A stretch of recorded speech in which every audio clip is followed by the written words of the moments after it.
예, 먼저 인사 먼저 하겠습니다. 예, 반갑습니다. 원재입니다.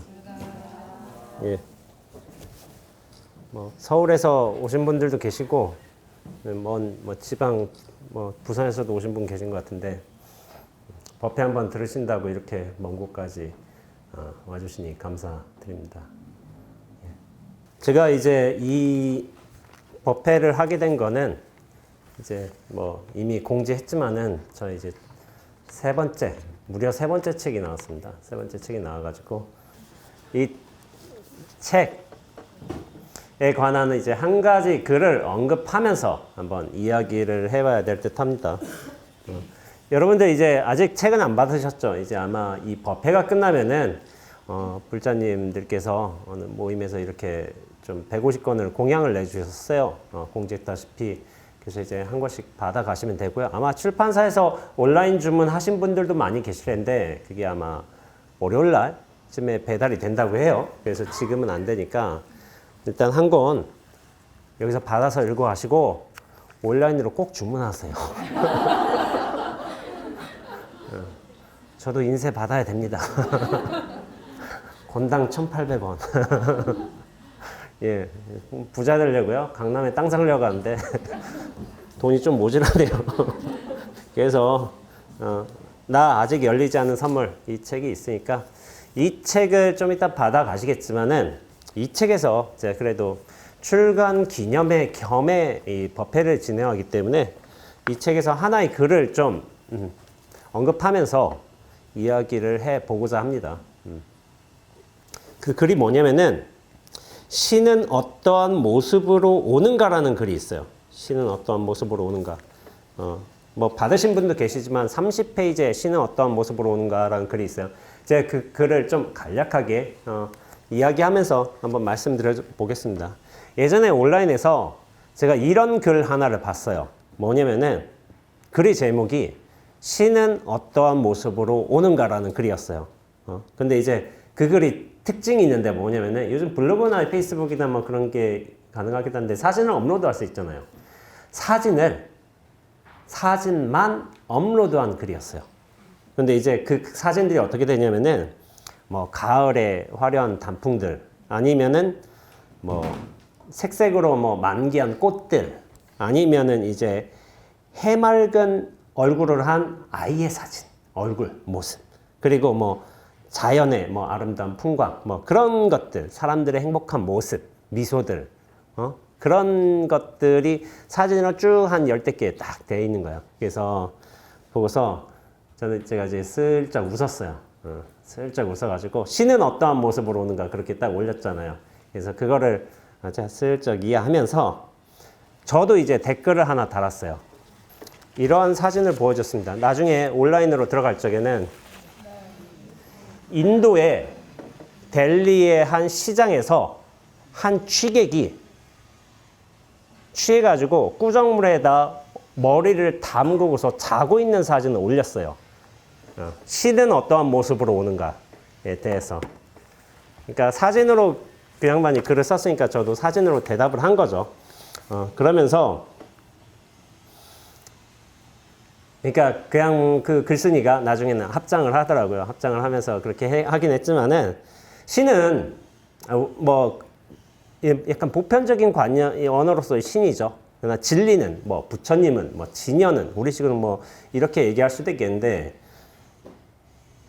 신은 꽃봉오리의 모습으로 올 수도 있고 손주를 사랑하는 어떤 할머니의 미소로도 올 수가 있죠. 당연한 거죠. 근데 그뿐만이 아니에요.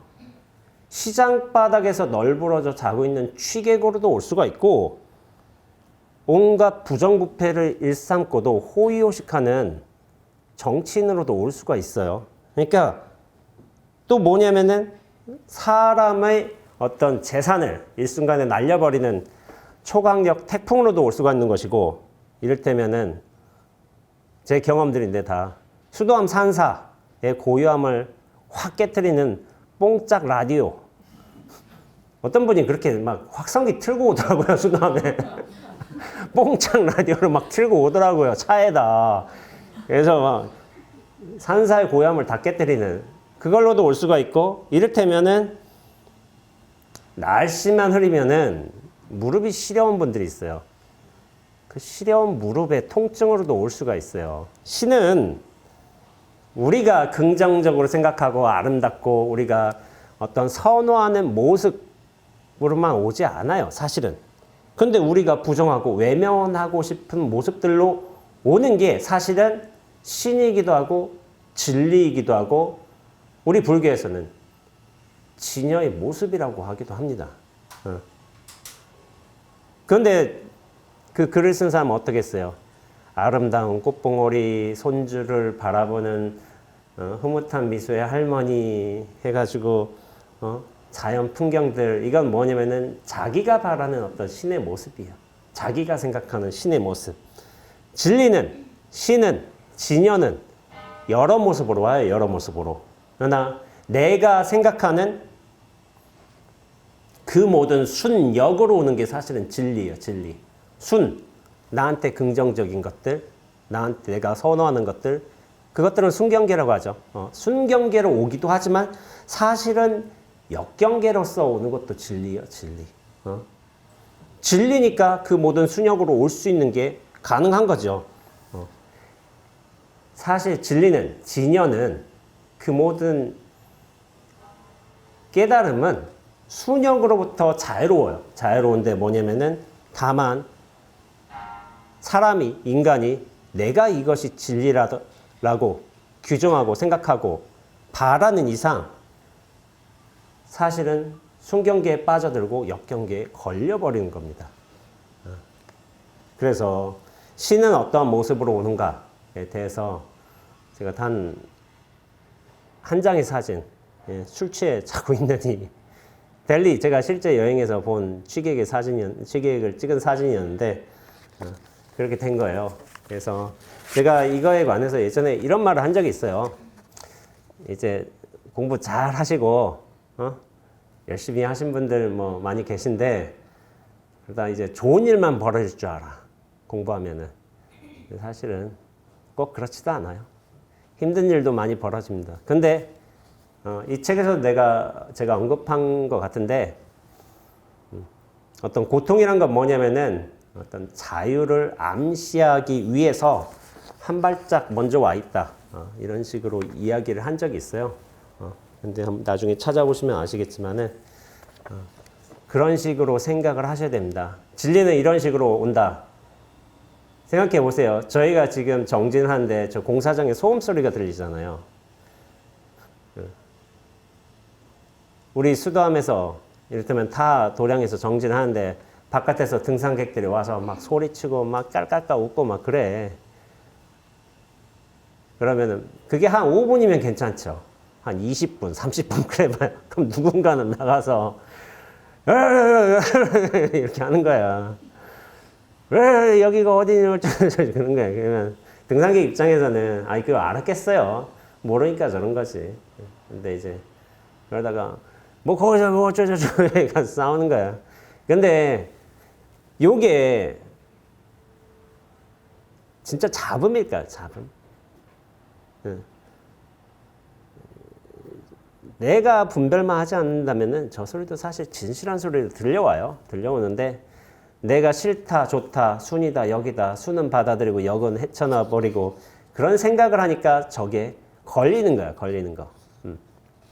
그래서 나한테 저 소리는 없었으면 좋겠다. 그래서 역경계는 없었으면 좋겠다. 그렇게 생각하는 게 모든 수행 과정의 어떤 실수 중에 하나요. 그러나 우리가 온전히 비워진다면은 나중에는 저 소리도 나를 통해서 확 잘 들어오고 또 이제 잘 나가게 됩니다. 제가 앞서서 그런 얘기를 했잖아요.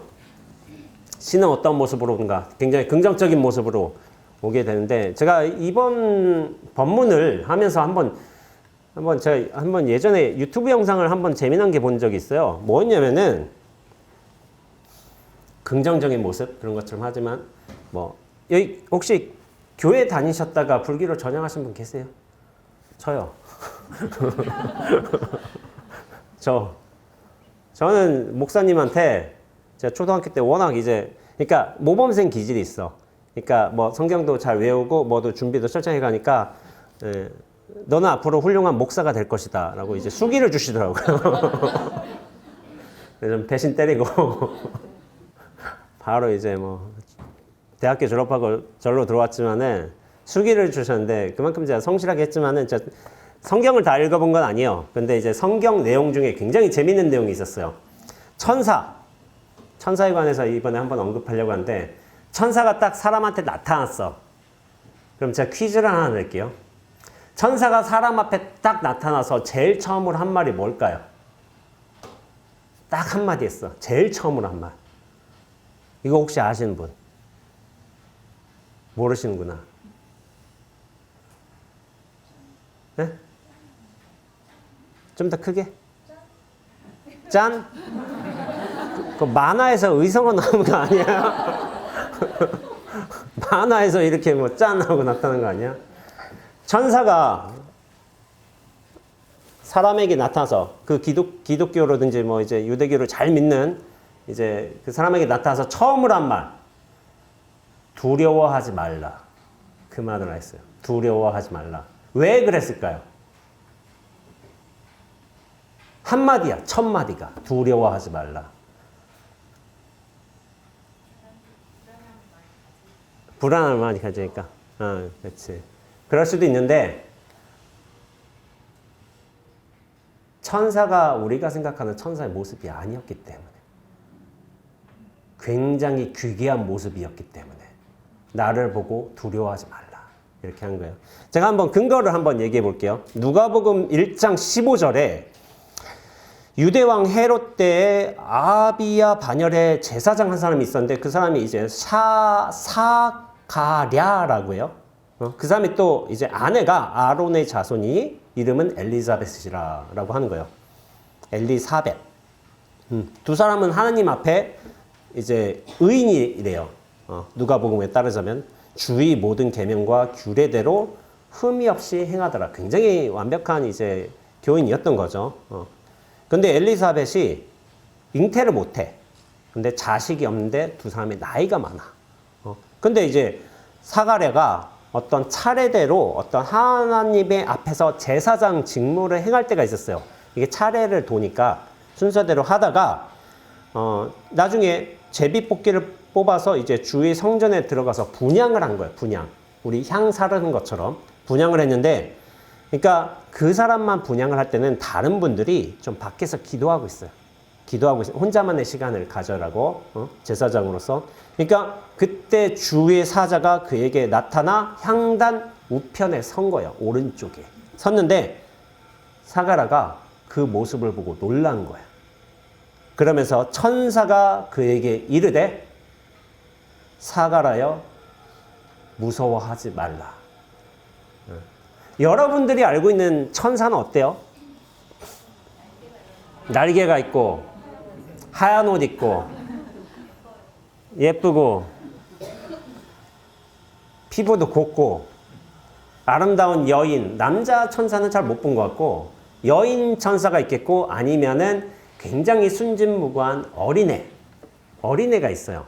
이게 이제 르네상스 시기에 16세기까지 이제 우리가 전형적으로 아무래도 이제 천사라는 개념은 이제 우리 기독교에서 왔으니까 기독교에서 전형적으로 묘사한 이제 성화들에 드러난 천사들의 모습은 뭐냐면 고귀해 보이고 아름답고 어떤 굉장히 환희심 내주는 그런 모습의 천사죠. 날개도 들어있고 흰 백색의 날개가 들어있고 그러니까 그런 흐름들이었어. 그러다가 이제 르네상스 시기에는 어떤 푸토라는 천진난만한 어떤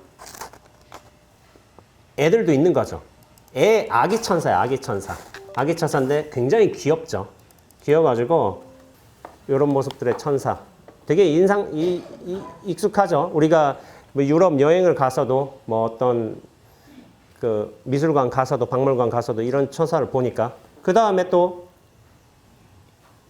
이런 아기 천사 같은 경우도 푸토라고 한다고 해요. 이런 천사들 잘 보이나요? 그냥 볼만하죠. 됐죠?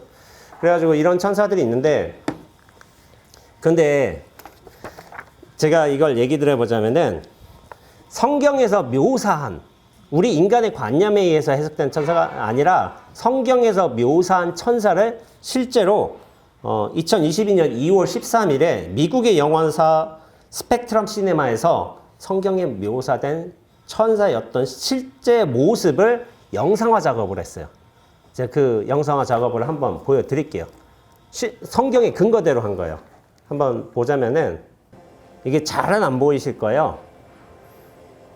그러나 우리가 생각하는 천사의 모습이 아니었어요. 인간의 모습도 아니었고 무슨 바퀴가 달리고 눈이 여러 개가 달리고 날개는 달렸는데 기괴한 모습이고 날개 6개가 달렸고 그러니까 막 바퀴가 돌아가고 있어. 눈이 여러 개야. 그러면서 이를테면 사면에 사람 얼굴이 있지만 호랑이, 독수리, 곰 얼굴도 있고 그렇게 하니까 우리가 생각하는 천사가 아니었던 거야. 근데 이 영화사에서 이게 나중에 영상 자료로 들어갈 거지만은 에스겔과 아사야에 대해서 묘사된 세 천사가 있는 거예요. 오펀, 세라프, 거룹이라는 천사의 모습을 형상하니까 이렇게 나온다는 거예요. 근데 그러니까 이 사람들도 천사를 본 적은 없지만은 이거를 본 사람도 어떤 종류의 선지자일 거 아니에요.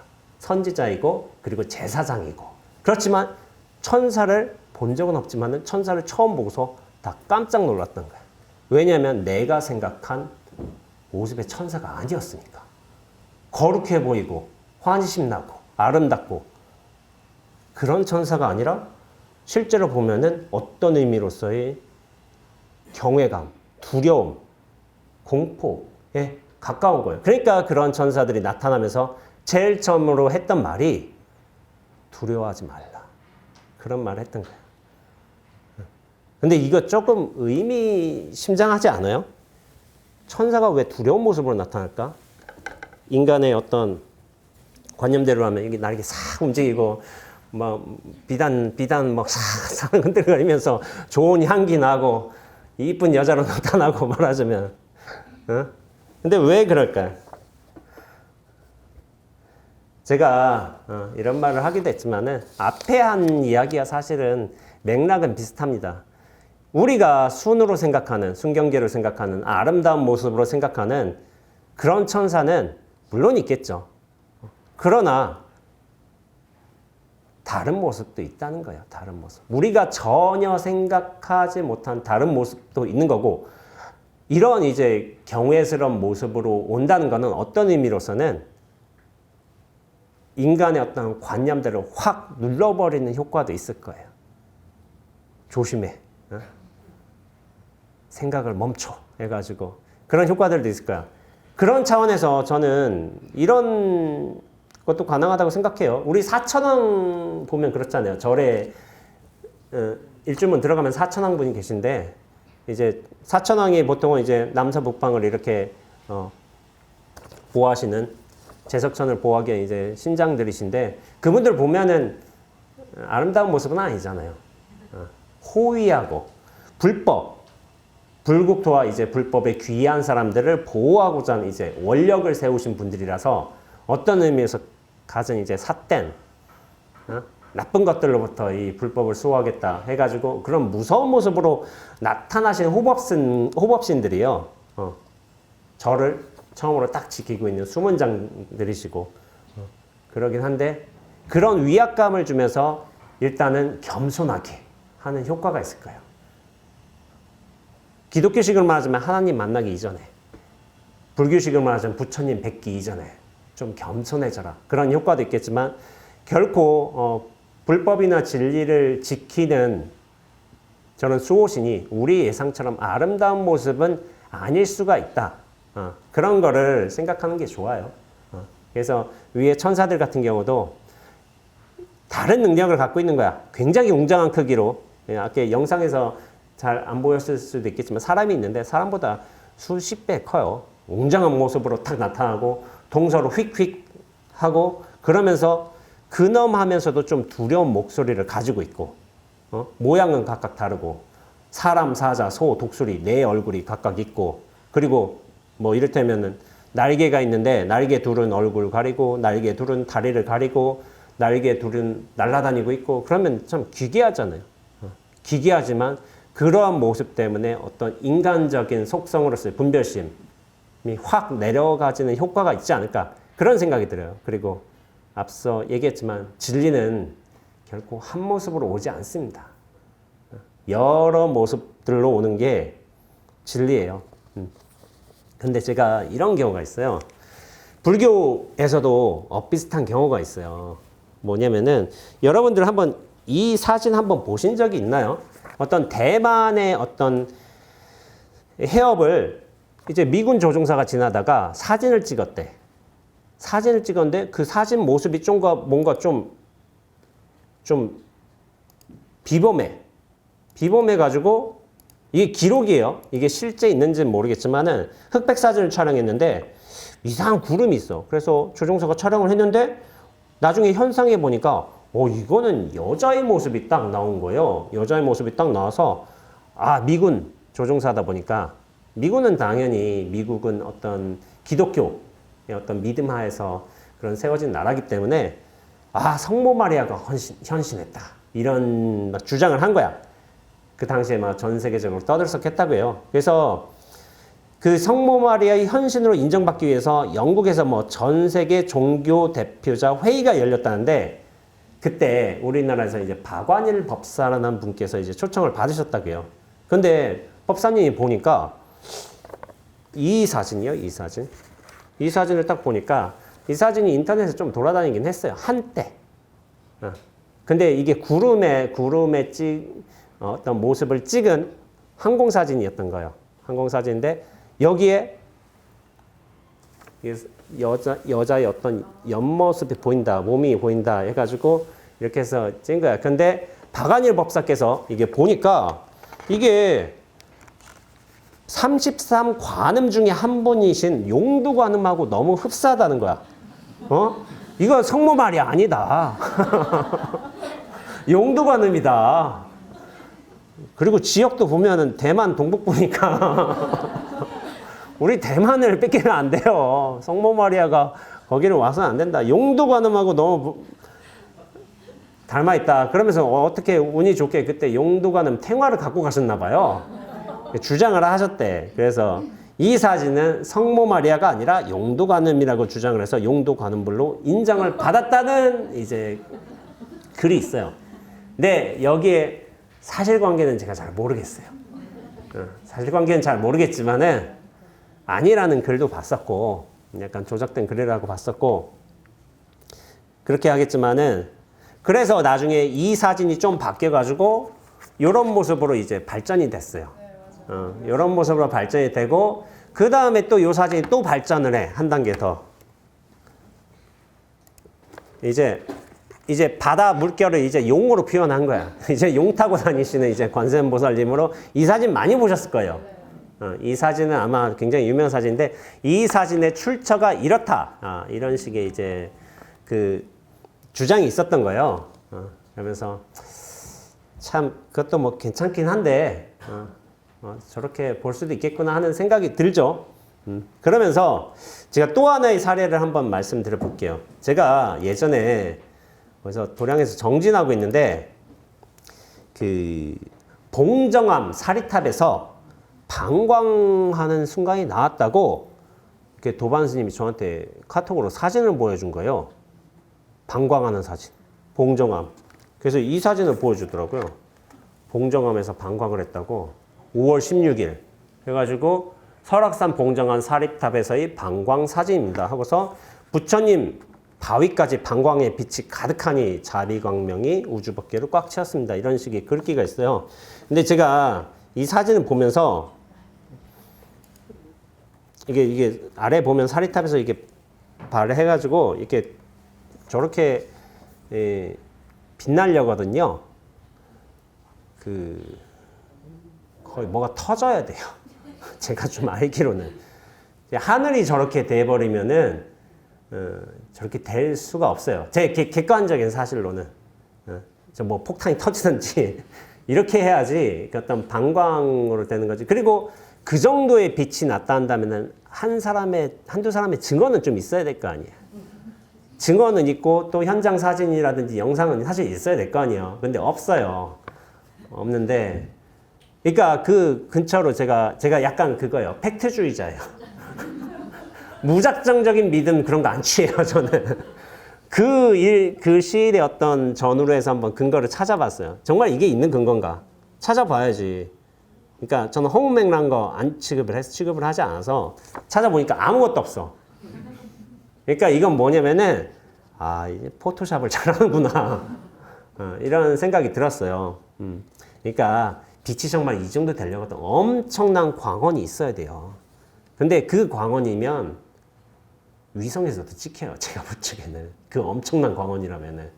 이게 절대로 어떻게 이렇게 될 수 있는 건 아니에요. 근데 참 그런 걸 이 사진을 보면서 저는 그런 생각을 해요. 저렇게라도 신심을 내야 되나?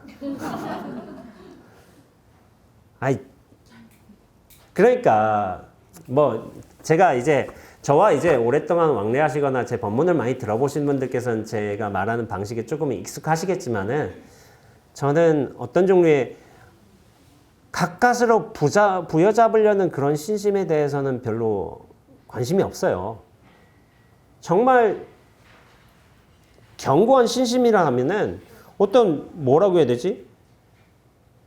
대상이며 모양이며 소리며 소리가 나타났다고 근엄한 소리가 나타났다고 해서 그 사람 그걸 믿고 어떤 현묘한 아름다운 신성한 뭐 보살님이 나타났다고 해봐. 아니면 저 같은 경우에는 꿈에서 조사선지식들이 나타나는 경우가 있어요. 초반에 공부할 초반에는 육조 스님도 나타나시고 뭐도 나타나시고 전에 없던 법문을 하셔. 이거 무슨 법문이지 하고서 좀 신기했어요.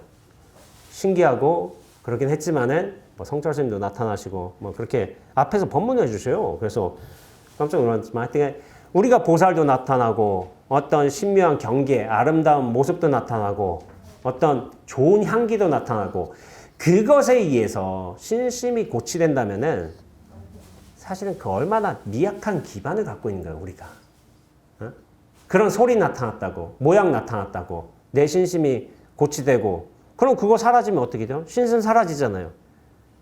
대상, 모양, 소리, 어떤 경계에 따라서 일어났다는 신심이라면은 그 경계가 사라지면 사라지는 신심이에요. 그건 뭐예요? 생사법의 어떤 마음인 거예요, 마음. 그 생사법에 휘둘리지 않으려고 우리가 어떻게 보면 정진하고 수행하는 것인데 그 생사를 계속 쫓아다니는 신심. 야, 이게 방광이 나타났어. 야, 신심 고치된다. 그게 진짜 신심일까? 저는 그러한 생각이 들어요. 저도 초반엔 그랬어요. 조사스님이 나타났어, 앞에. 뭐지? 하다가 제가 이거는 뭐 나중에 얘기하지 않았지만은 가라고 했어요. 가세요. 딴 데 가. 그래서 내 앞에 나타나지 마세요. 나랑 볼 일 없습니다. 그래서 난 당신들 없이도 내 갈 길 내가 가겠습니다. 제가 좀 건방졌어요. 어려서부터. 근데 이게 맞아요. 아무리 조사선지식이 나타나고 부처님이 나타나고 들어보지 못한 법문을 하셨다 하더라도 다 내가 만들어낸 거야. 내가.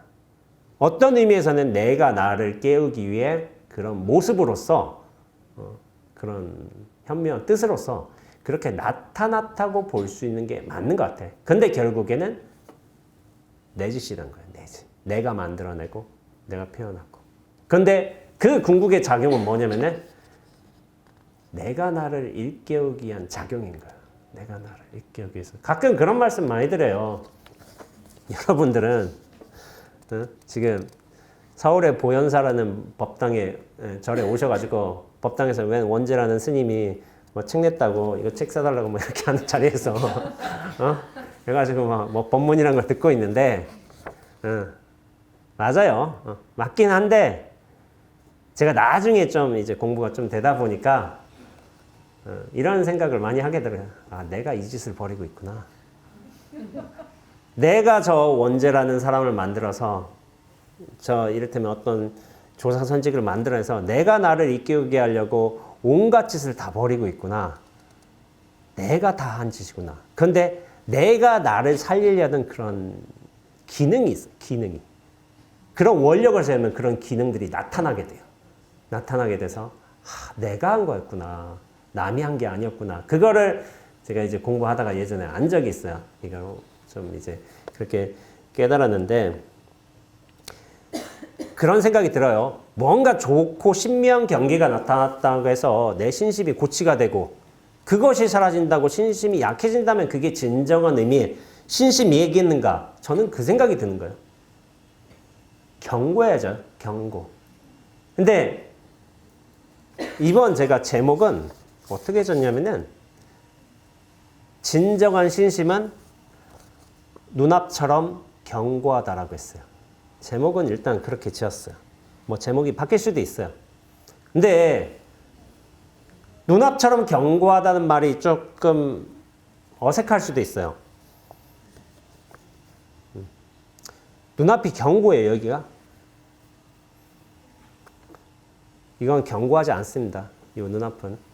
이 전체는 절대로 견고하지 않아요. 견고하다 한다면 뭔가 대상이 있고 상황이 있고 어떤 물질이 있고 어떤 특성이 있고 그렇다면 이제 견고하겠지. 견고하고 덜 견고하고 더 견고하고 견고함이 사라지고 그러겠죠. 사실 그런데 그런 종류의 견고함은 진정한 견고함이 아닙니다. 왜냐하면 계속 바뀌니까 무상하니까 그거를 견고하다고 하진 않아요. 그러나 진정으로 견고하다는 건 뭐냐면은 대상 상태도 아니고 조건도 아니고 경계도 아닐 때 진정으로 견고한 거예요. 왜냐하면 변할 바도 없고 변할 수도 없으니까. 이 눈앞은 변하지도 않아요. 변할 수도 없고. 그래서 진정한 의미로서 견고한 거예요. 견고한 거. 왜냐하면 바뀌질 않으니까. 그래서 제가 그런 말씀 드려요. 우리가 신심을 정말 제대로 갖춘다 한다면은 눈앞처럼 견고한 신심을 가져야 된다고. 어떤 대상, 상황, 부처님, 보살님, 약 발라주고, 내 몸에, 무릎에 약 발라주고, 그런 거에 있어서 환희 생기고 한다면은 뭐야? 그게 사라지면 안 발라주시나, 야? 왜 알 거 아니에요. 저의 어떤 특성으로 아시는 분들 가시면 저는 다 걷어냅니다. 그래서 제가 킬링 스님으로 유명한데, 다 걷어내요. 다 걷어내고, 모든 인연법 따라 드러난 대상, 경계, 상황들, 모습들, 소리들 다 걷어내면은 절대로 걷어낼 수 없는 눈앞이 확 드러나게 됩니다. 그래서 제가 계속 반복해서 눈앞 이러는 거예요. 다 걷어내야 돼. 그러면은 분명히 눈앞이 드러나게 돼 있습니다. 여기서 제가 이제 신심에 관해서 도반 스님하고 한번 이야기를 한 적이 있어요. 예전에 이 말씀 이 책에는 나오지 않아요. 이제 뭐 안 들어간 것 같아요. 근데 이제 이 스님이 이런 말 하는 거야. 저희가 지금까지 뭐 종단에 선지식 스님들이 많으시잖아요. 근데 지금은 선지식이 없어. 왜라는 거야? 선지식이. 예전에는 한 50년 전에 60년 전에 큰 스님들 많이 있었는데 지금 없어. 그런 거예요. 그래서 왜 그런 소리 하냐고 하냐면은 다 명예욕하고 권력욕에 사로잡혀서 선지식 어떤 본연의 모습에서 떨어져서 막 자기 자리만 탐구하고 막 그렇다는 거예요. 그래서 스님이 존경하는 스님들이 얘기해봐요. 그러니까 얘기하니까 그 어디 이제 산에서 진짜 뭐 톡을 해서 풀 캐먹고 뭐 이제 뭐 옷 고무줄로 다 하고 뭐 이제 꽤 있고 뭐 그런 분들을 말씀하시는 거예요. 그러니까 잘 드러나지 않으신 분들, 그러면서 산골에서 소박하게 정진하신 분들 분명히 계시죠. 견처도 있으시고 안목도 있으시고 그런 분들 계세요. 그러면서 그런 거야. 그러니까 검소하게 사시는 분들 참 소박하게 그런 분들이 눈에 들어오죠. 그러니까 이 스님은 어떻게 살아요? 양말 꿰매 신고 살아요. 그게 잘못된 거 아닙니다. 저도 예전에 양말 꿰매 신었어요. 꿰매 신었는데 여러분들 양말 꿰매 신으면 혹시 꿰매 신으셨던 과거가 있으실 거예요. 근데 요즘엔 잘 안 그러시죠? 저도 잘 안 그래요. 처음엔 그랬어요. 꿰매 신고, 꿰매 신고. 근데 꿰맨 부분이 완벽하지 않은 이상은 또 떨어져요. 또 떨어지고 또 떨어지고 그리고 꿰맨 부분이 두터워지면서 이물감이 생겨요. 그리고 요즘에 양말이 부족한 시대는 아니에요. 솔직히 말하자면. 과거 시대는 왜 양말을 꿰어 신느냐? 양말이 없었어요. 50년 전에는. 부족했어요. 그래서 양말을 꿰매서 신으셨어요. 근데 그것도 시대와 좀 같이 가야 된다고 저는 생각을 해요. 양말이 사치품은 아니잖아요. 저는 그래서 양말, 이게 발가 양말을 신는데 엄지 있잖아요. 엄지발가락 빵꾸 나가지고 이게 휙 돌아가면은 이제 그때 이제 적당한 뭐 이제 요 정도 빵꾸면 괜찮아. 근데 이렇게 크면은 휙 돌아가요. 이제 엄지가 착 나온단 말이야, 이제. 그때는 이제 버려요. 왜냐면 모양이 너무 그러니까. 버려야지. 또 사요. 아, 사면 되지. 3,000원짜리. 뭐, 한 6개월 신었으면 잘 신었지. 그런 거예요. 신발도 떨어지면 버려요. 뭐, 그거 고치려거든 힘들어요. 7,000원짜리 신발 그냥 새로 사는 게 나아요. 1년 신었으면은. 왜냐면 요즘 시대는 그렇게 생각해야 되는데, 이스님은 옷도 꿰매 입어. 이게 두타행이라고 하죠. 두타행이라고, 두타가 뭐냐면은, 버머예요, 버머. 산스크리트인가? 뭐 그럴 거예요. 두타가 버린다, 떨어뜨린다, 씻는다, 닦는다. 그런 뜻을 내포하고 있어요. 근데 뭐냐면은 출가 수행자가 어떤 돈에 대한 욕심이라든지 어떤 재물에 대한 욕심, 그런 거를 떨쳐버리고 몸과 마음을 깨끗이 닦으면서 고행을 하는 것. 그런 고행의 어떤 수행자의 행동을 두고 두타행이라고 해요. 근데 두타제일이라는 명호를 가지신 분이 누구예요? 마하가서. 부처님의 상수제자죠. 제일 첫 번째 제자. 상수제자. 두타요. 그러니까 상수제자가 두타제일이야. 그러니까 승려로서, 수행자로서는 모든 욕심을 비우고 근검 절약하는 게 어떻게 보면 기본인 거예요. 첫째, 기본. 그거 당연한 거죠. 저도 당연하다고 생각해요. 근검, 쓸데없은 이제 사치 소비를 하지 않고 그렇게 사는 게 두타행의 수행자의 제일 되는 표본이 된 거예요. 그래서 마하가섭이 부처님의 상수 제자가 되신 거예요. 물론 그 기반에는 깨달음이라는 조건이 있으셨는데 근데 이 스님 같은 경우도 어떻게 보면 스님으로서 수행자로서 가장 독려되는 어떤 특성이 뭐냐면 두타행인 거야. 그러니까 옷도 꿰매 입고 양말도 빵꾸 난 거 계속 신고 다니고 막 그런 거야. 그래서 수염도 덥석하고 보면은 진짜 좀 약간 기인이에요, 기인. 뭐 해종심하고 저는 알지만은 기인이지만 저 망월사에 잘 살고 있어요. 잘 살고 있는데 그래서 참 모범적이야. 그래서 또 그런 두타행을 굉장히 좋아하시는 분들이 있어요. 이게 뭐 꿰매 있고 하면 저게 진정한 수행자의 모습이다라고 생각하시고 당연하지, 당연하고 그렇게 하지만은 이 스님에 대해서 제가 좀 다른 의견을 말씀드려서 이 시대에 선지식이 없다. 다 권력욕, 뭐 명예욕에 찌들렸다라고 말씀하셨는데 제가 그 당시에 이게 꽤 오래전일 거예요. 한 8년, 9년 전일 거예요. 그때쯤에 무슨 말씀을 드렸냐면은 스님 그런 생각 하지 말라고. 종단에 오래 계시다 보면은 누군가는 결국에는 자리를 맡아서 역할을 해내셔야 돼요. 그런 분들은 그 자리에 오른다면은 어떤 종류의 모양과 형식으로 들어가서 역할도 해내셔야 되는 게 어른의 직분 중에 하나예요. 근데 그런 모습을 행한다고 해서 저 사람이 명예욕에 사로잡혔다든지 권력욕에 찌들었다든지 그런 식으로 볼 게 아니라 이 전체를 운용하기 위해서 저런 역할을 하시는 분도 계시다라는 식으로 해석을 해야지 두타행을 하지 않기 때문에 진정한 수행자가 아니다라는 식으로 말하는 것은 굉장히 위험하다고 이렇게 얘기를 했어요. 씨알도 안 먹혀. 안 먹혀. 그럼 제가 이런 말씀 드려볼게요. 제가 마하가섭 얘기했죠. 부처님은 왜 10명의 제자를 두셨을까요? 왜 10명, 20명, 100명 해도 되는데 왜 10명일까? 그런 질문 해보셨어요? 시방으로 다니라고. 시방으로? 네. 그것도 좋지. 시방. 그 10이라는 숫자가 시방을 뜻할 수도 있겠네요. 좋네요. 일단 완성의 숫자예요. 완성의 숫자. 10이라는 게 원래 완성의 숫자이기도 하고 뭐 종교 정통마다 다를 수도 있지만은 뭐 우리 불교에서는 3이라는 숫자가 굉장히 중요하고 그 다음에 6도 중요하고 6바라밀도 있고 10 기본적으로 완성의 숫자예요. 완성의 숫자인데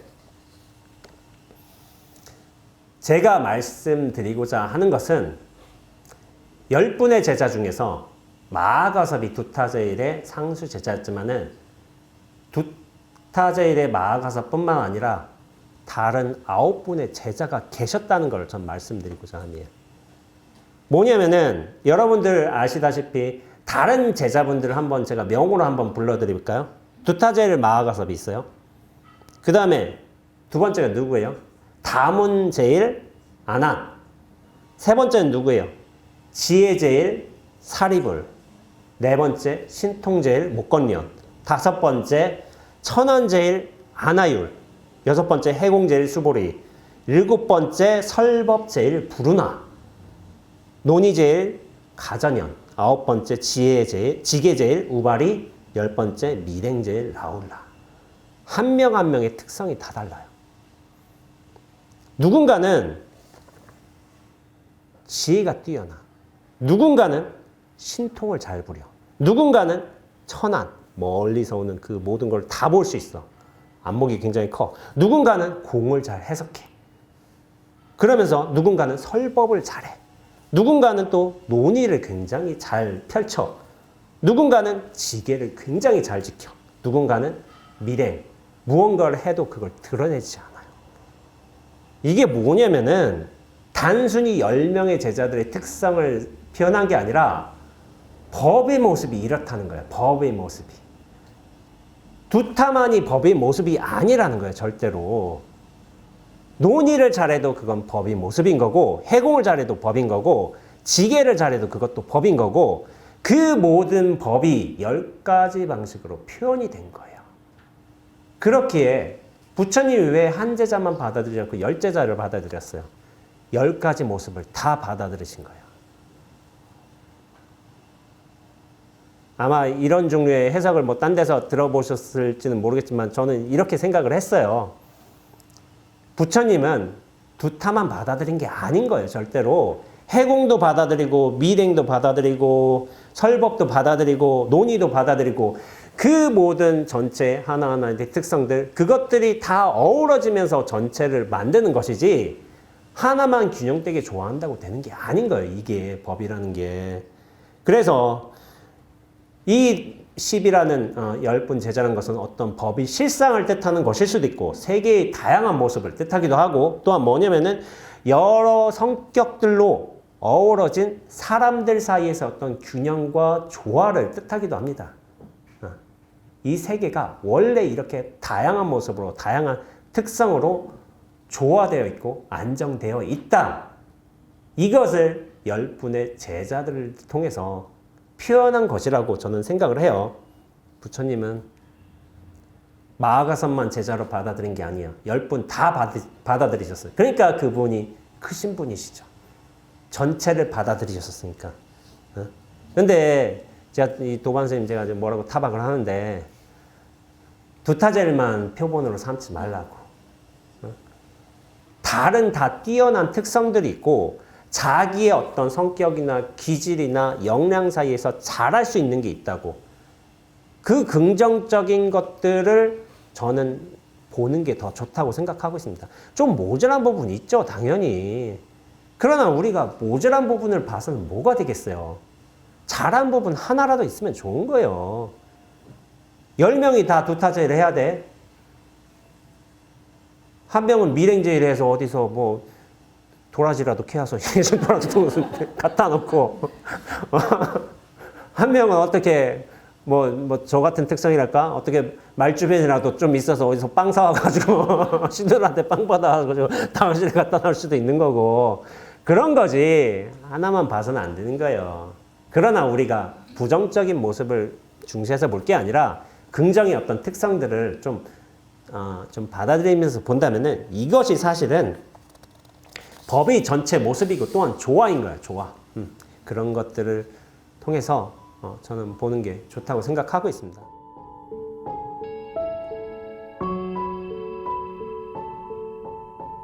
자장율사 이야기 아세요? 자장율사가 문수보살을 친견하기 위해서 정암사라는 이제 절에서 기도를 하게 됐어요. 신라 시대의 어떤 율사예요. 굉장히 유명한 율사신데 그 율사께서 근데 이제 기도를 하는데 어떤 거사 하나가 찾아왔어. 거사가 찾아왔는데 좀 이제 외모가 좀 별로였던 거야. 어떻게 되냐면은 좀 남루한 도포를 입고 칡뿌리로 이렇게 엮은 삼태기에 뭘 들고 왔어. 그 안에 뭐가 있을까요? 뭔 생물 하나가 들어있는데 아시는 분? 훌륭하신 모살님입니다. 죽은 개가 있었어요. 죽은 개. 시체. 개 시체 한 마리가 들어있었어. 근데 그렇게 하고서 정암사에 찾아왔어. 그러면서 시자를 불렀어. 시자. 자장율사의 시자를 불러서 자장 있느냐 하고 부른 거예요.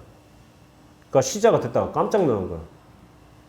아니 내가 스승을 받던 이래로 우리 큰 스님의 법명을 이렇게 맘대로 부른 사람을 찾지를 못했는데 율사고 이제 국가의 어떤 율사로 지정받으신 큰 스님이신데 그 어떤 거렁뱅이가 와가지고 자장 있느냐 이런 말 하니까 이 웬 미친 소리를 하느냐 이렇게 욕을 한 거예요. 시자가. 그거 당연한 거죠.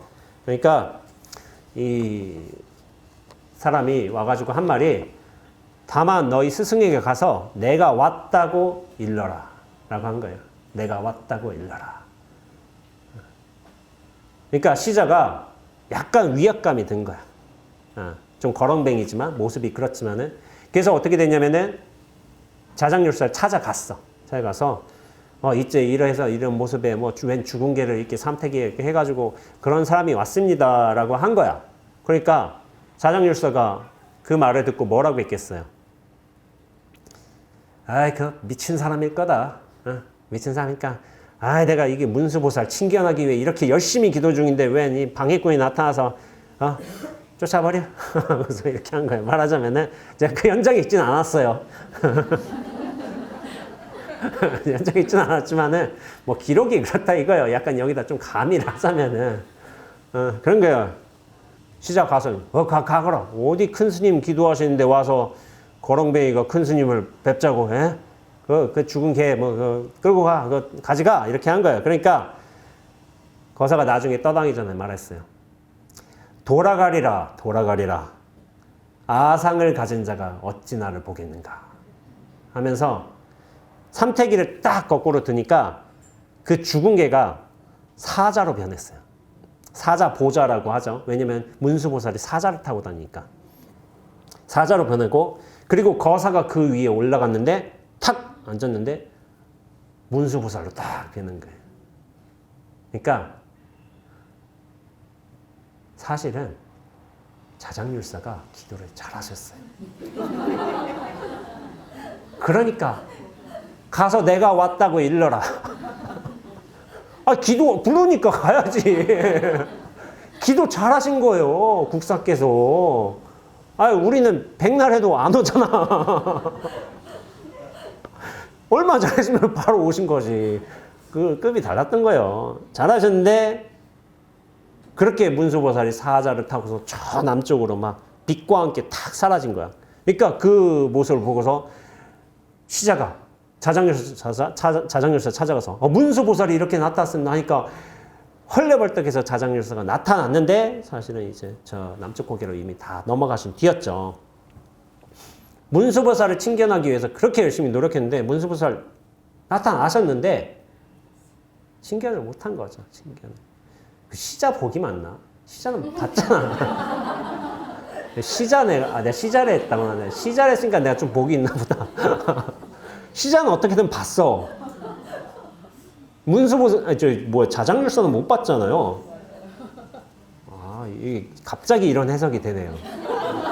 역시 꿈보다 해몽이야, 꿈보다 해몽.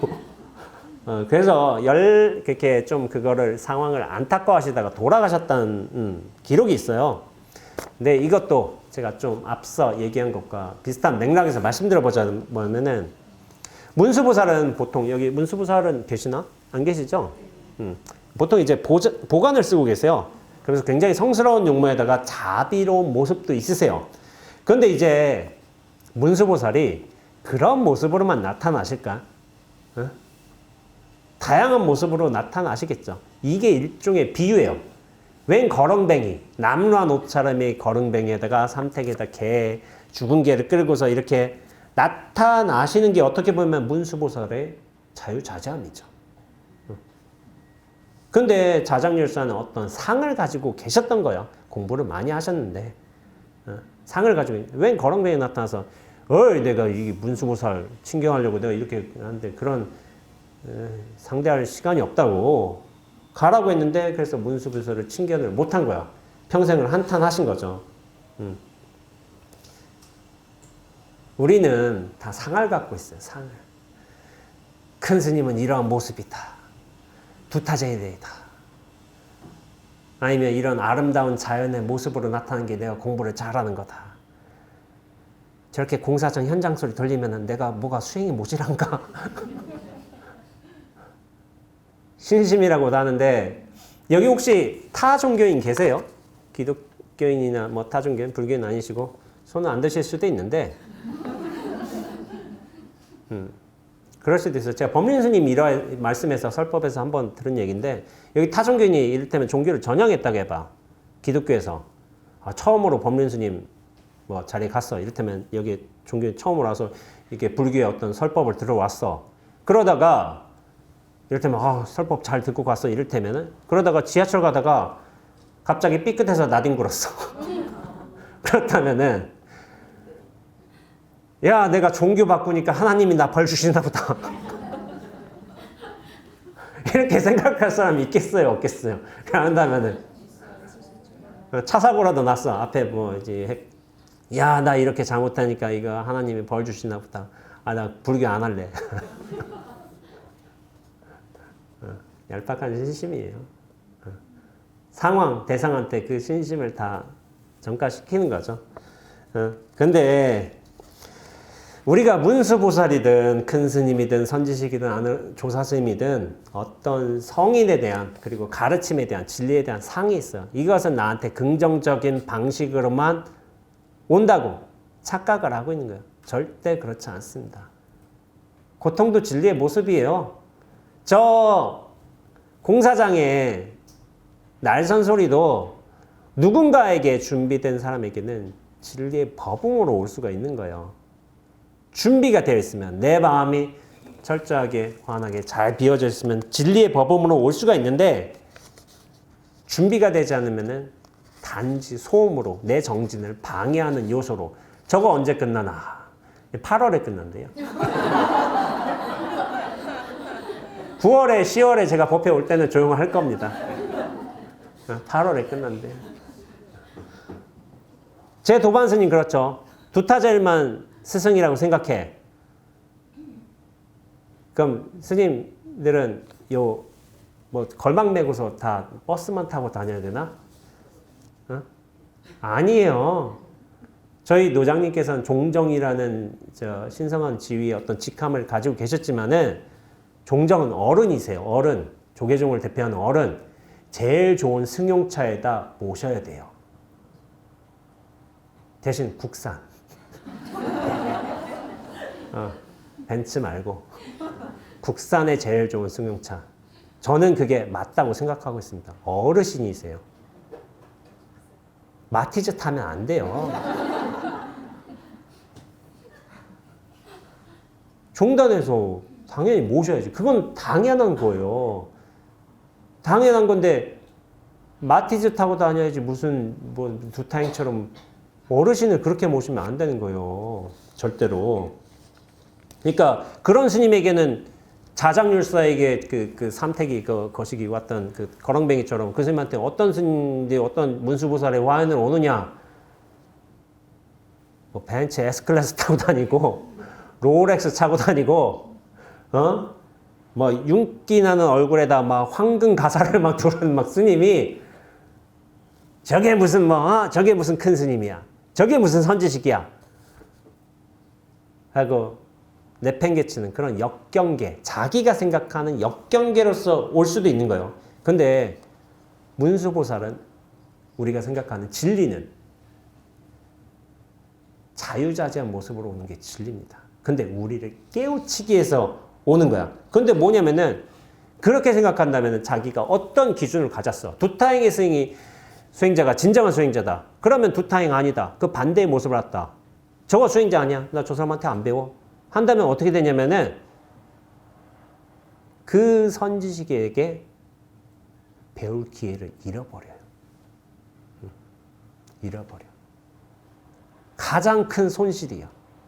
외면으로 판단해가지고 모양을 판단해줘. 저게 무슨 수행자야. 배울 기회를 잃어버립니다. 그런 말이 있어요. 저희가 선언에서 정진하면서 하는 말이지만은 오로지 법만 믿고 간다고. 다른 건 다 걷어내고. 이게 수자들이 어떤 말 중에 난 법만 믿고 따른다. 외형, 모습, 소문, 어떤 차, 이런 거 법만 믿고. 근데 사실 그게 어느 정도 맞기도 해요. 이게 반드시 그것만 해야 되냐 그거 한데 그런 방향을 취했다면 그것도 나름대로 순수한 거예요. 법만 믿고 나머지 요소들을 다 걷어내야지.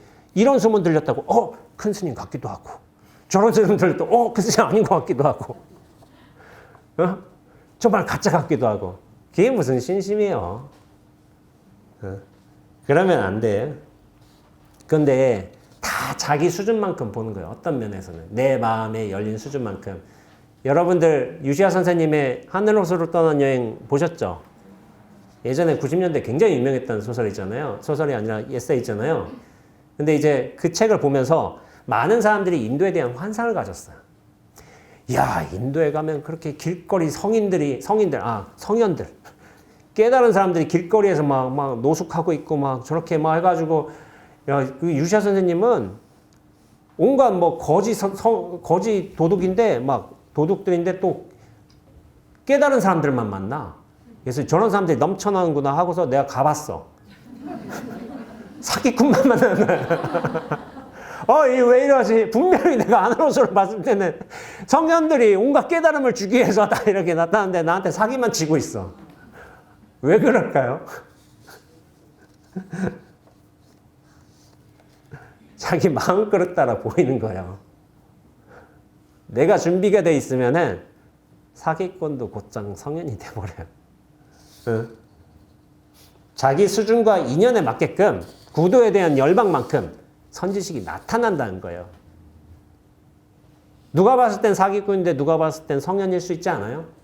이를테면은 오쇼 같은 분을 누군가는 사기꾼으로 볼 거예요. 그러나 저는 성현으로 보고 있습니다. 왜냐하면은 논란이 된 측면이 있을 수도 있지. 근데 일단 걷어내고 내가 배울 수 있는 부분을 보자는 거예요. 저는. 내가 얻을 수 있는 부분을 얻는 게 중요한 거지. 저 사람이 성현이 아니라고 판단을 해서 내가 배울 수 있는 기회를 놓쳐버린다면 정말 저는 어리석은 거라고 생각을 했어요. 그런 거에 휘둘지 말고 일단 내가 얻을 수 있는 게 무엇인가. 저분한테서 저분의 환한 열린 안목에서 내가 무엇을 얻을 것인가. 그게 중요한 거예요. 중요한 것이지. 그래야지만 내가 법을 향해서 다가갈 수 있는 거예요. 그래서 내 원칙들을 하나하나 다 버리는 게 어떤 의미에서 이 공부 수행인으로서의 공부를 배우는 자세라고 할 수 있습니다. 저는 좀 그런 원칙을 가졌었어요. 어떤 소문이 들리고 어떤 평가가 들려온다 하더라도 나는 저분한테 분명히 배울 게 있을 것이다. 배우자 일단. 그건 모르겠지만은. 그런 식으로 제가 생각을 많이 했어요. 초창기에. 근데 이런 거예요. 여러분들 백적간도에서 한 걸음 더라는 이제 말씀 많이 아시죠? 백적간도에 있다 하더라도 거기서 큰 스님들께서 한 걸음 더 나가야 된다. 그런 말씀을 하시는데 이 깨달음이란 게 그래요. 우리가 정말 공부를 잘하고 마음을 잘 비운다면 어떤 종류의 견처가 생겨가지고 지위도 생겨가지고 안목도 생겨가지고 와 이게 높은 곳에 잘 서 있다. 야 드디어 이런 거를 생겼구나라고 이렇게 되게 뿌듯해할 수도 있어요.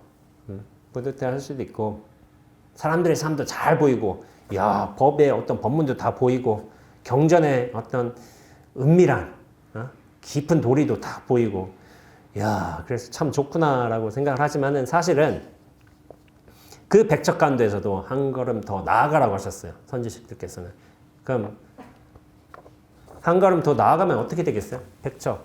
뭐 100m 위라고 해봐. 100m 위에 다 보여. 야, 뚜렷하게 보이고 내가 이렇게 높은 위치에 있어. 법이 어떤 수승한 견해를 갖췄어. 다 보이는데 거기서 뛰어내리면 어떻게 돼요? 죽는다고 생각하죠. 근데 제가 여기서 항상 드리는 말씀이 있습니다. 죽는다는 거는 우리가 몸과 생각이라는 기반을 가졌을 적에 그것이 전부라고 생각할 적에 죽는 거예요. 그러나 몸에도 집착하지 않고 생각에도 휘둘리지 않는다면은 그때부터는 죽는 게 아니라 허공을 거닐게 돼요. 허공을. 눈앞을 거닐게 된다. 이런 말을 해도 되고 아니면은 눈앞으로 온전히 살게 됩니다. 눈앞으로 살아요, 다만.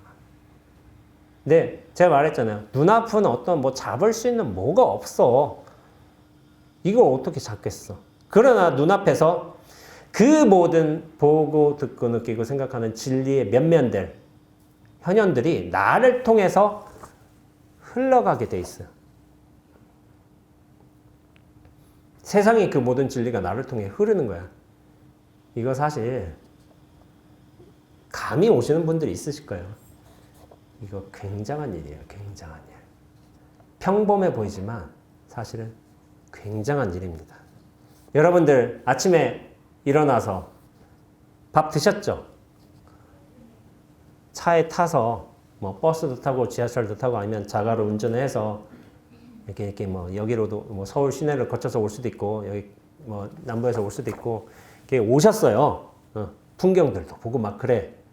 근데 보현사 이 자리에 오셨어. 2023년 5월 20일 오후 2시부터 좌선 정진하면서 저 김천 산골에서 왔다는 원지라는 저 중이 하는 말을 지금 여러분 앞에서 듣고 있어요. 그러면서 저 스님이 어떤 인도 델리에서 찍었다는 취객 사진도 보고 그게 2013년 일이에요. 10년 전 일. 10년 전의 사진을 보시는 거예요. 10년 전에 있었던 일. 그런데 그러면서 아 나도 저렇게 취할 때가 있었지 라고 생각도 하기도 하고 나는 꾸정물에 안 담그고 변기에 담았었지 이럴 수도 있고 제가 그랬다는 거예요.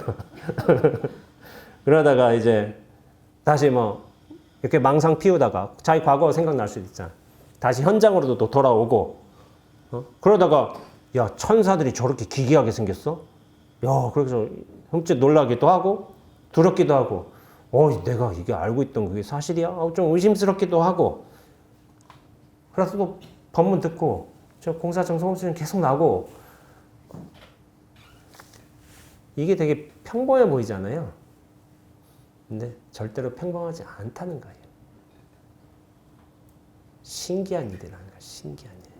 10년 전에 제가 겪었던 기억과 경험이 여러분과 지금 공유가 되었어요. 그 델리 현장에서 그 꾸정물에 머리 박고 있던 사람이 이거 보통 일 아니에요.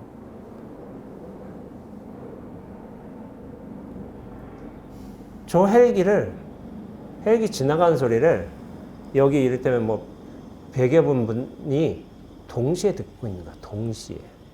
저 헬기 소리는 하나인데 우리가 동시에 듣고 있는 거야. 모두 다 기억을 가지고 있어. 근데 이게 웃겨요. 나중에 법문 온라인 됐다가 이 헬기 소리가 이게 녹음이 됐을 바에 수음이 며칠이 지나서 또 누군가가 듣게 돼. 저 소리를. 여기서 벌어진 일인데. 그런데 제가 말씀드린 바는 시간 바뀌고 장소도 바뀌고 모양도 바뀌고 저 졸고 있는 분들도 바뀌고 예, 그러다가 잠깐 깨기도 하고 다 바뀌는데 안 바뀌는 게 있어요. 안 바뀌는 게. 시간, 대상, 모양, 소리, 조건들 다 바뀌어. 근데 이 눈앞이라는 조건은 바뀌지 않습니다. 여러분들 생각해 보세요. 아까 전에 취객 사진 있죠? 제가 보여드렸잖아요. 알잖아요, 지금. 딱 모습 생각나잖아요. 어디서 알고 있어요? 근데 알고는 있잖아, 분명히. 어딘지 모르겠지만. 이미 눈앞에서 분명하게 알고 있는 거예요. 우리는 눈앞을 떠날 수가 없어요. 떠날 수도 없고, 떠날 필요도 없고. 다만 눈앞에서 드러난 나라는 인연을 잘 활용하면 돼요. 활용. 눈앞이란 건 뭐냐면 집착하지 않아야 된다. 이 우리가 돌아가야 할 본래의 자리이다를 알려주기 위해서 눈앞은 그렇게 있는 거예요. 그래서 아까 전에 문수보살이 나타나면서 마지막 뭐라고 했어요? 돌아가리라, 돌아가리라. 라고 했잖아요. 그러면서 저 허공으로 갔잖아. 허공으로 돌아가셨어요. 허공으로. 허공을 눈앞에 곧장 비유하게 돼요. 많은 선사들이 그랬어요. 허공으로 돌아가신 거예요. 근데 뭐냐면은 아상을 가지고 있는 자는 절대로 허공으로 돌아가지 못합니다. 나를 보지도 못하고 허공으로 들어가. 이게 나다. 나란 존재가 이렇다. 나 이거 반드시 지켜야 돼. 야, 두 타자일 최고야. 나머지 갖자. 안 된다니까. 그 모든 믿음에 대한 집착을 내려놔야 돼요. 여러분들 법상음사 하음비법이란 말 아시잖아요. 금강경에. 법조차도 버려야 할 것이거늘 하물며 비법이랴. 법답지 못한 건 당연히 행하지도 않고 따라하지도 않고 배울 필요도 없고 그런 거예요. 근데 금강경에서 뭐냐면 법도 버리라고 했어요. 법. 이것이 법이다. 이것이 원칙이다. 이것만은 꼭 지켜야 된다. 이거를 쥐고 있는 이상은 진정한 의미의 법과 만나지 못한다는 거야. 그걸 지키는 과정은 필요해요. 이것이 법이다. 왜냐하면 우리가 닦아나가야 할 어떤 과정들은 있기 때문에. 그래서 수행 열심히 하고 계율도 열심히 지키고 그런 거예요.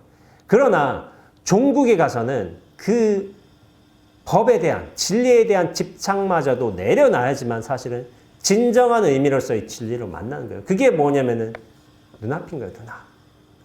눈앞으로 확연하게 돌아가면은 더 이상 나란 존재감, 실체감, 몸과 생각에 끄달리지 않는다면은 심지어 이 더위마저도 저 잡음마저도 저 이상한 원재 스님이 이상 뭐 소리마저도 적의 나를 투과해서 흐르게 돼요. 내가 정말 잘 비워져 있으면 이 땀나고 덥고 한 날씨가 짜증나는 게 아니라 이게 재미난 일이 되는 거예요. 재미난 일, 신기한 일. 그렇다고 우리가 뭘 하지 말자 그런 거 아닌 거예요. 나중에 옷 벗고 옷 갈아입고 샤워도 하고 좀 시원한 음료수도 마시고 그렇게 하면 되는 거예요. 그 모든 상황에 집착함 없이 우리가 그 상황에 맞게끔 대응하고 흐르면 되는 거예요. 깨달음이란 건 제가 책에서도 썼지만 나라는 작은 중심에서 벗어나 이 중심 없는 중심으로서 이 커다란 전체로서 눈앞으로서 안목이 확장되는 과정입니다. 과정. 나에 갇혀 있으면 내가 좋아하고 싫어하고 의미거리고 저건 내가 가지고 싶고 버리고 싶고 이런 일들 투성이에요. 근데 뭐냐면은 진정한 우리가 눈앞으로서 돌아가서 깨달음으로 돌아갈 수 있다면은 세상의 모든 벌어지는 일들이 신비로 구현이 되는 거예요. 신비로. 세상 일이 이제 이렇게 말하면 좀 웃기겠지만 재밌어. 신비해. 유의법을 벗어나려고 하잖아요. 이거를 좋은 걸 취하려고 하고 이걸 좀 더 꾸미려고 하고 이렇게 뭐 저건 안 왔으면 좋겠고 근데 그런 게 아니라 여의 눈앞에 안주하는 것도 아니라 눈앞을 여의지 않으면서 유의법들을 굴리게 됩니다. 그게 용모생사라는 거예요. 무생사. 생사 없음으로써 생사를 굴리는 게 진정한 의미의 깨달음이고 자유예요. 그러나 제가 왜 눈앞을 강조를 하냐면은 우리가 나란 실체에 너무 묶여있기 때문에 그거를 좀 균형을 좀 밀어야 될 측면이 있어요. 눈앞으로 탁 옮겨놔야 돼. 옮겨놓으면은 내가 온전하게 탁 비워진다면은 인연에 맞게끔 나도 생사의 하나예요. 나란 존재도. 아, 이 소중한 거 나. 아, 이게 원죄. 아, 이 소중한 몸뚱어리. 맛있는 거 먹어야 되고 좋은 거 해줘야 되고. 물론 상황에 맞게끔 좋게 우리가 법을 담는 그릇이라고 평가를 하니까 몸이란 거를 법은 여기서 당겨서 나오는 거예요. 잘 보존을 해야 돼. 근데 이게 실체로 보존한 게 아니라 그 모든 법이 잘 구현될 수 있게끔 건강하게 유지해야 된다는 책임은 있는 거예요. 그런 차원에서 나를 잘 보호해야 됩니다. 잘 비워놓고 잘 보호하는 것. 그것이 굉장히 중요해요. 그래서 산사에서 우리가 아까 전에 그랬잖아요. 수담 산사에서 라디오 뽕짝 소리가 나와. 엄청 우렁차. 확성기 틀어가지고. 가서 기분 나쁘게 얘기할 게 아니라 거사님 여기는 수행을 하는 도량입니다. 볼륨을 좀 많이 줄여주시거나 꺼주시는 게 좋겠습니다. 라고 우리가 좀 그렇게 얘기를 한다면 그걸 왜 못 알아듣겠어요. 가서 삿대질하면 와 여기가 어쩌고 그게 뭐 자세고 이렇게 하면은 저쪽도 기분이 나쁘다고요.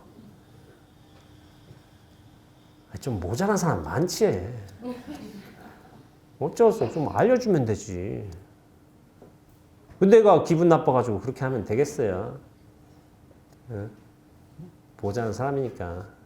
그러나 이제 항상 자상하게 말하는 건 아니라는 걸 저를 겪어보신 분들은 아실 거예요.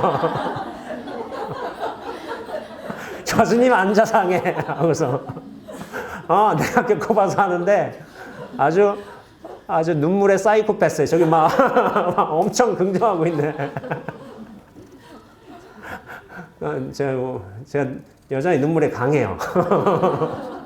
굉장히 강해서 안 흔들려요. 안 흔들려가지고 그렇게 되지만은 산사 고양 깨트리는 라디오 뽕짝 소리 나오면은 좀 조용히 해주시면 좋겠습니다. 이렇게 하고 무릎 통증 느끼면은 파스 붙이세요.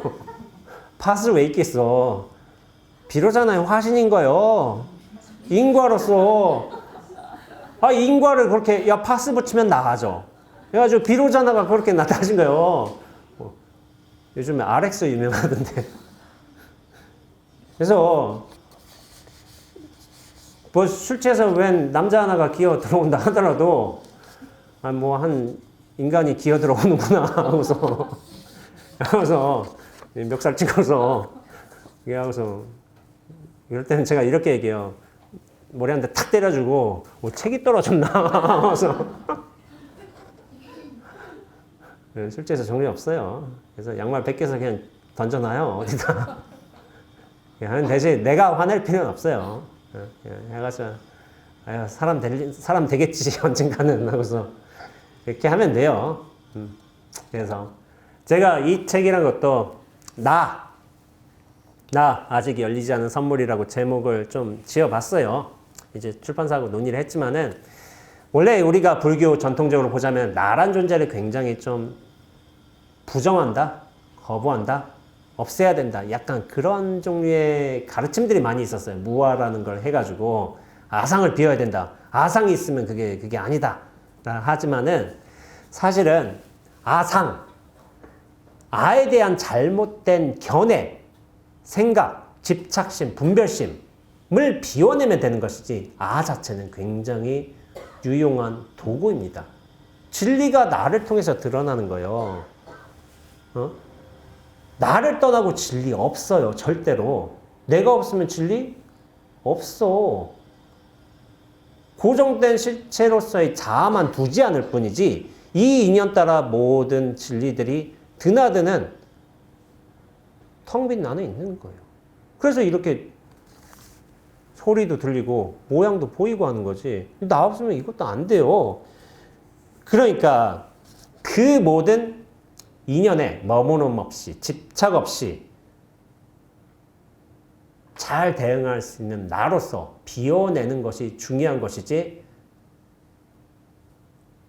나는 결코 부정하거나 없애거나 할 게 아니에요.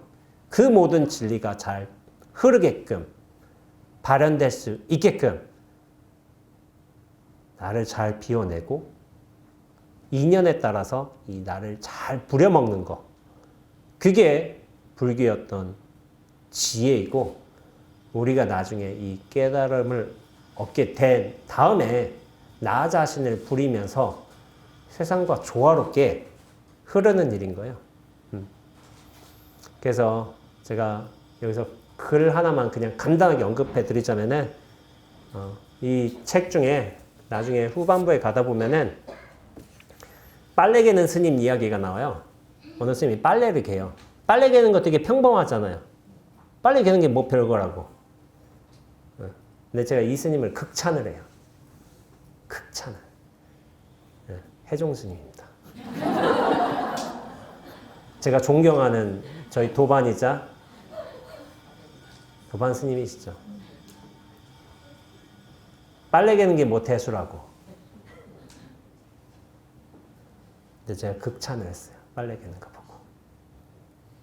날 잘 비워낸다면 그 모든 진리가 드러나는 선물로서 누리고, 통로로서 잘 흘려보내고, 그리고 인연으로서 잘 응하는 그런 나로서 분명히 살아갈 수가 있습니다.